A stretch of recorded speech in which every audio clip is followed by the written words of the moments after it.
За энэ нэрийн үз. За энэ нэрийн үзийг яадаг вэ гэхээр янз бүрийн уулзалтууд дээр, конференц дээр хүмүүс биендээ нэрийн үзээс солилцдог. За энд юу байдаг вэ гэхээр утасны дугаар, имэйл хаяг. За сүүлийн 2-7 жил ер нь дотоодын гадны янз бүрийн бүрийн конференцд оролцож үзлээ. Хүмүүс биендээ ингээл нэрийн үзээс солилцдог. Тэгээд нэг анзаарчихсан юм нь зөвхөн Монголд нэрийн үтсэн дээрээ хойно компанийнхаа нэртэй Gmail-ийн хаягтай ийм нэрийн утсууд би зөвхөн Монголд харсан.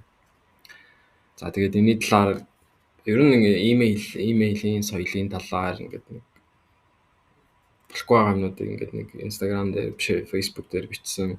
Зарим хүмүүс ер нь доментэй холбоотой бас санаа байсан.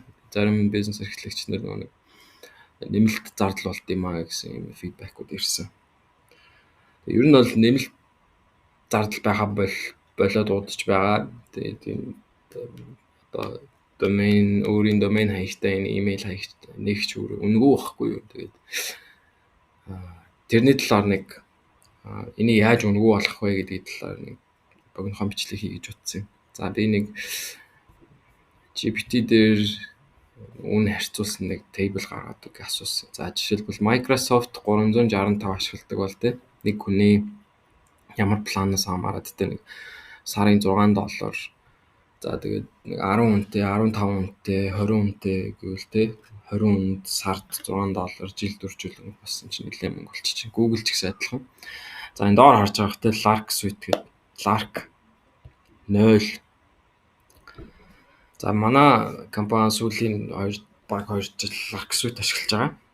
За Lark Suite дээр юу байж болох вэ гэхээр тэ за энэ яг миний өөрийнхөө хаяг биш тэ. Имэйлээ холбогчж байна. Баг дотроо мессежинг групп байна. Онлайн уулзалтаа хийчихж байна. Өөрийн гэсэн календартай энд уулзалтуудаа тавьчихдаг юм байна. Документуудтай байна.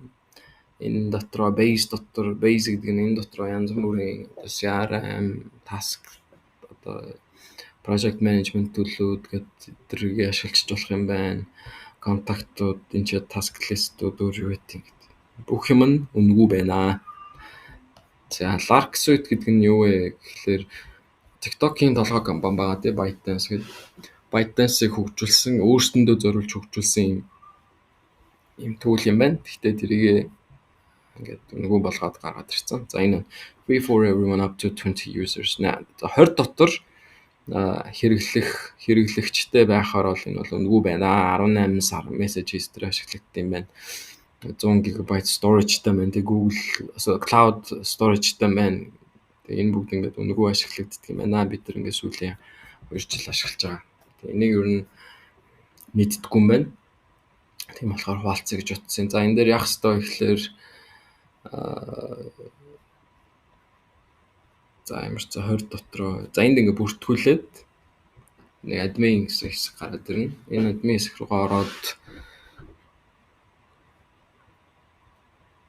имэйл хэсэг рүү орж агаад тэгж бүртгүүлэн тэгээд доменээ холбож энэ дээр bla bla bla cgmail гэдэг домен чих хэрэг байгаа бол confirm хийгээд хідэн DNS рекордуудаа зааврын дагуу хуулж авчрал холбогдчихно. Тэгээд free forever гэдэг ба штэ. Уг нь Lark Suite бол тэгж анх гарч ирж ирсэн. Free forever бид нэр ингээд одоо 50 хэрэглэгч дотор байсан сүүл багасгаа 20 болгоцсон байлээ.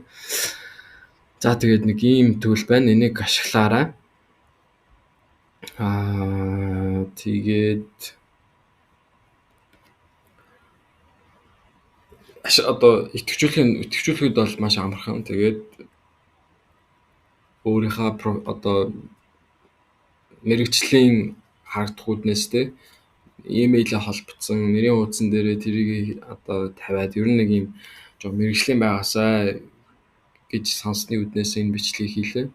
Яагаад гэвэл одоо олон газраар олон хүмүүстэй л уулзч утсан Gmail яг ингээд стартап байсан ч хамаагүй, жижиг дунд бизнес эрхэлдэг байсан ч хамаагүй Gmail ашиглаж байна гэдэг нь өөрөө тухайн зүйлдээ одоо тийм сервис хандахгүй байна гэдгийг илэрхийлдэг юм шиг одоо байгаа юм тий. Тэгэхээр нэг иймэрхүү жижигхэн зүйл дээр л одоо хүний одоо тухайн хүний ийм хэр чухалчилж авч үзэж байна, хэр одоо хэр их одоо хэр ер нь хэр serious байгаа юм бэ гэдгийг ингээд харагддаг юм шиг санагддаг надад. Тэгээд ер нь иймэрхүү жижигхэн зүйл дээр анхаарцгаая. Тэгээд зөвхөн Монголд ийм харсан учраас энэ зүйлийг их нь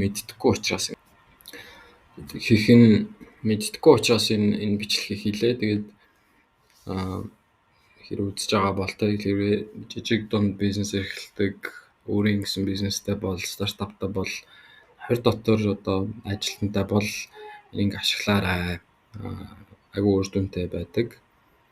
За тэгээд хэрвээ